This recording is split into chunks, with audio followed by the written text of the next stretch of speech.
Hi guys! For today's video, banina po ko sa ako ang adiin malay. So pagmata na ako dito, dahil ko tak ang ugkan uno. So kani nga video guys, ako na nimi na-upload. So wala lang dito voice over. So for today's video, mag-voice over to no hay tawad. Hindi na ko i-delete kay sayang po. Kailangan ato ni i-voice over.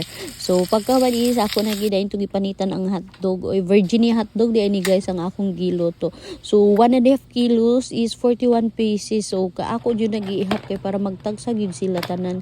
So daghan ko giluto karon kay para sa school ni sa ako anak na sila salus-salus yung mga classmates. So ana ra dali kay glutoon mo hotdog lang na pero perteng lami ah. So panagsaan lang jud na kag kay dili pud maayong sigihan og kaon ng hotdog no. So pagkawan is padulong na ko mo duty guys, naabot na ko diri sa trabahoan ang nagsige pa kog pa namin. So ingana gid na no laro tayo ng ganda-gandahan di ba asa dapit lahi ra gyud. So pagkahuman ana is niabot na ta diri. So mag-unboxing na dayon siya. So naami diri hamin nga iPhone ni nagkaod sa ko og tempered glass di ba. So naapod ming Mac Mini. So diri na lang ko to guys. Daghang salamat. Bye bye.